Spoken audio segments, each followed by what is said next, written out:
everyone! I know I said round 2 will be the next time I see ya, but curation is still running for a few more weeks, and then the time it'll take to put that video together, I figured a little video between here and there could be nice. Just covering a few random horror games I played. Starting with Fervent by Niven Hedinger is a super short game where you walk around a campsite for, I don't really remember why. I found this one in the Bloody Vulpine server. So you spawn at your car and see some blood writing to find a book, which sounds easy enough. Walking along the edge, you'll come across some tents with creepy dolls laying inside them like bodies. Eventually, you find the well that is hiding a pickaxe and a note telling you the book is hiding under a special rock, and you'll need this pickaxe to get it. Before I know how special that rock is, I imagine I'm going to have to pickaxe all of the rocks to find the special one, but no. While looking for the special rock, I peek into a tent and see a girl doll standing upright, and that's kind of creepy. Did they all stand up when I read that note? No? Well, alright, it's just the one, but still, it's a good creep. I stumbled across a summoning circle and a lectern, the one the note told me about. I'll keep this in mind for later.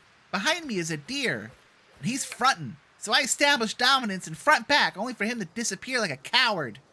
Anyhow, back to the rock hunt. We stumbled back to our car, but noticed there's a little divot to the left, so I checked that out, and wouldn't you know, the book rock is there. So I grab that, head back to the lectern and summon a lighter? But the music is kicked in. The monster is coming. I try to snipe the lighter real quick and run, but before I know it, the monster is on my ass and no amount of sprinting will get it off. Game over. Maybe I did something wrong.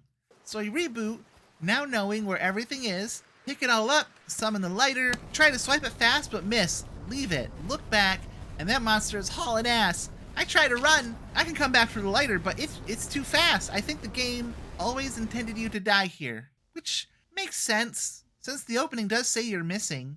Though I was expecting you'd grab the lighter and then do the work of lighting all the candles while avoiding the monster, and then at the end you get a false happy end where it seems like the ritual has worked, that you've banished the evil, but then you go to your car and it grabs you and you die.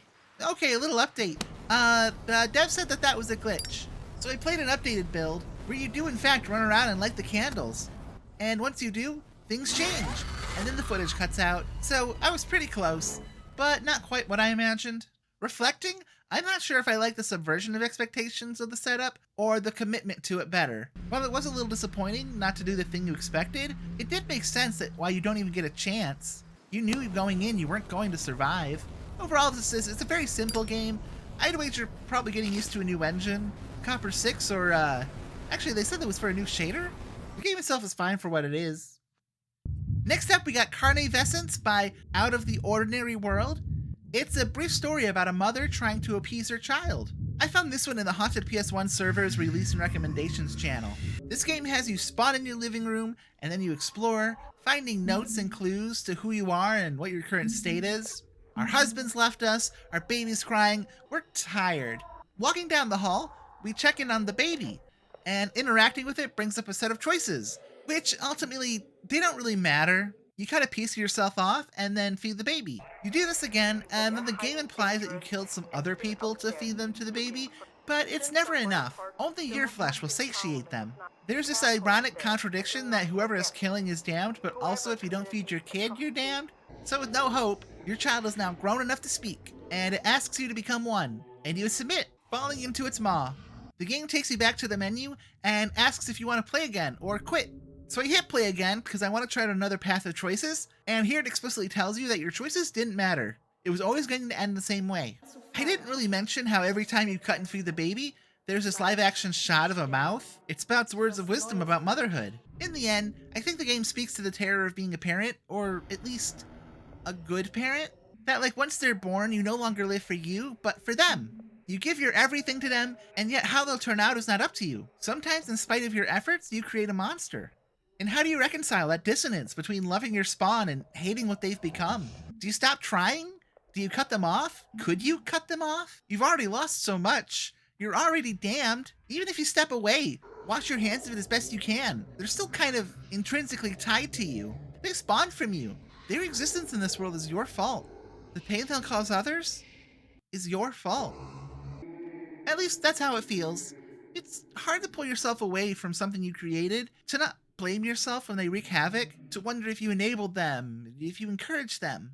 But one day you'll pass on, and all that will be left is the imprint that you left on their psyche. Flesh is temporary, but trauma is forever. And finally we got Tuhma Raato by Henry Terva Perot, which is a zombie survival game that I also found in the HPS1 releases and recommendations channel. It's a fantastic little forum in the community for finding things made or recommended by the community. So anyway, you're dropped into a map, generally by a car, and the car has 3 items in it. You never know what you're going to get from these drops. Usually it's bandages, water, or licorice, which increase your health, stamina, and sanity respectively. There's also keys to find, and RFIDs for electric doors. This game is tough as fuck. I only found out of desperation that you can hit zombies without a weapon for 1 damage. But even the most basic enemy has 2 HP, which luckily the knife does. So once you have the knife, it's not hard to get into a big open area and then kite around them, just taking care of the fast zombie as they bum rush you. Actually, unless you find a better weapon, even if you last till 4 AM, you then have to fill up a progress bar on the helicopter by staying alive in a small space. Which isn't too hard by itself, but you likely haven't been killing zombies fast enough, so now there's this huge horde, and the helicopter wanted to hang out in this tight space. I think it's random, but still, do not ever go into tight spaces. You will get overwhelmed and creamed. Regular zombies have 8 HP, and it takes 4 hits with a knife, which is manageable, but the ultimate zombies throw a wrench in everything because at 23 HP, they feel indestructible at 2 damage a swing. The loot drops are rare. Took me like 3 runs to find the knife. Thankfully, the game doesn't reset your collected items when you die, so once you find a weapon, you have that weapon. Unfortunately, there's no real way to barricade a zombie. They hop over fences, bust through doors. The most dangerous place to be is by a wall, because if a zombie hops over, it works kind of like a lunge, and they get free hits on you. You have 100 HP, and each zombie bite is 10 HP, and there can be a lot of zombies that screen at once, so basically once you get surrounded, you're fucked. Outrunning them isn't really an option either because they're constantly spawning once the lights go out, and you will run out of stamina if you don't have the water to compensate. Overall, even if I don't have the patience to test my luck and get a better weapon to beat it, this is still a fun little romp. I can see a lot of Henry stylings from Voltage High Society, the mostly black and white with small pops of color. Still waiting for that one to come out of early access, but it's definitely worth checking out as is. So yeah, that's 3 games I played. All of them worth checking out if you're itching for a little bit more. Links below. As always, if you want to support me, I have a Ko-fi. Though, thinking on it, there's also this game, Vladimir's Lore, coming out, and if you'd give that a wish list on Steam, it'd be a big help too. Or you could just comment, like, subscribe, you know, those YouTube things. So thanks for joining me on this little jaunt, and until next time, keep dreaming.